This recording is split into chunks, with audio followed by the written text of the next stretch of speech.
Good evening. My name is Ryan Byrd, and I'm here to present on what I learned this week over my class assignments over the 4D project.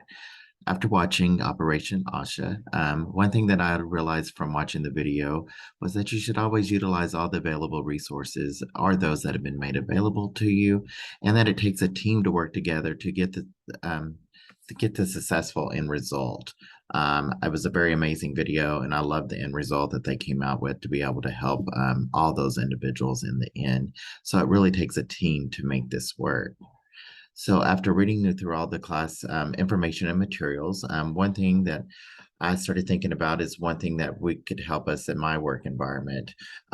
One thing where I felt where we were lacking was the building our supervisors and making them feel valued for the work that they do and making sure that we're growing them to replace the managers. And so they have career growth as they go through their growth through our institution as well. So we always want to make sure that they feel valued and have an opportunity when others leave in that institution and they can fill those voids. Um, so I came up with it would be good to have a supervisor management course to help with their career growth. So that would be the overall goal. And then I want to determine how did we want to discover this or ways that we can come up with this.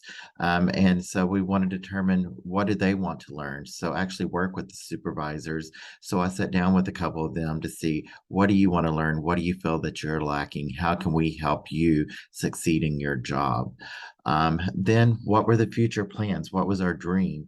The future would be to create other courses like this for our leads, our managers, and maybe even for some of the lower levels because we want to see them to continue to grow within their career while they are with our institution. Then that led us to designing the course. How did we want to design that? So we needed to build course curriculum and make expectations on what is expected of them and what do we want them to learn and cover. And then that came to delivery. How are we going to deliver this to the staff?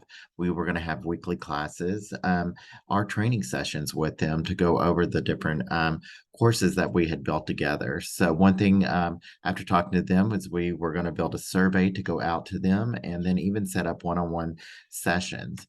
Let's see. My next slide. There it goes. Sorry. So right here is kind of an example of what we determined for our supervisor course. You can see it goes through multiple weeks here. We're going to have an intro to the course, just where everybody introduced themselves and learned a little bit about each other.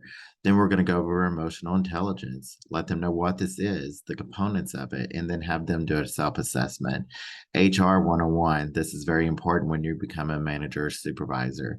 One thing we know that we were lacking in is the recruitment and hiring process. So teaching them how to come up with a set number of questions to ask the individuals when they are interviewing them, making sure that those are consistent, how to maintain the company culture, being professional, making a safe work environment, how to write professional emails, being diplomatic, etc.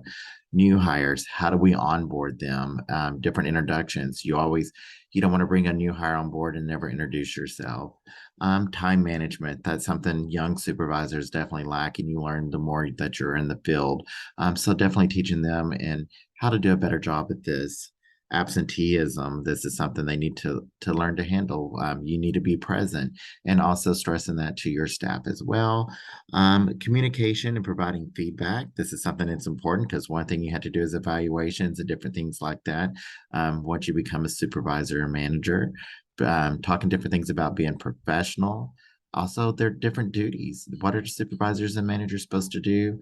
Also, learning about training and retraining and the difference in what is training compared to coaching. Again, we've really stressed interviewing applicants. We made them set up and interview each other. This was something that we thought would be beneficial. So all of these different courses were things that they could set and have a lot of interaction and broke them into groups and stuff as well.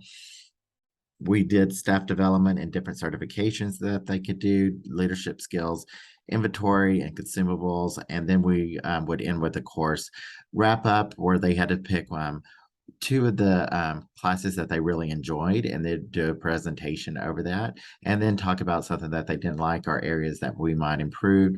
And then at the end of the course, came up with that we would have them do a final evaluation of the course and give us areas that we need to grow and improve on the area or things that they want to see in the future to where we continue their growth while they are with us.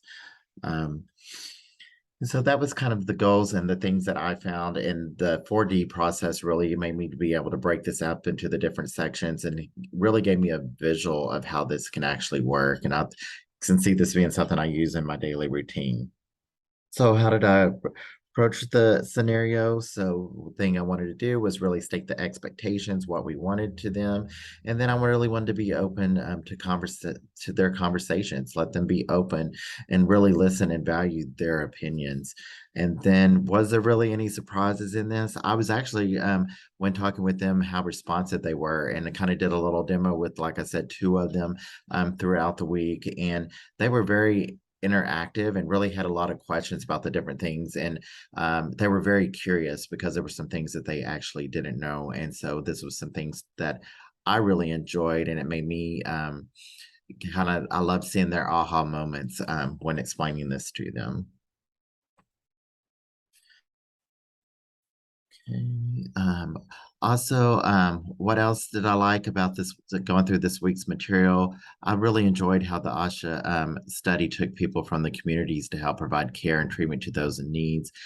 This seemed like it was something very rewarding for all. I'm a very compassionate person, and so this I thought that was a very touching story and how that worked out, and would be something I think I would love to do something like that. Um, Other things that I learned was that AI really makes it easy to plan or streamline a project. I believe this is something I can use daily in my work routine in building training sessions as well as implementing procedures for my staff. And in the future, I think I can use the AI to create the same type of training for our managers and maybe even our animal care staff. I believe our supervisors can use AI to create professional growth courses for their staff or to update the training needs within their own specific areas. And I think this will make all involved feel more valued and respected within their work environments.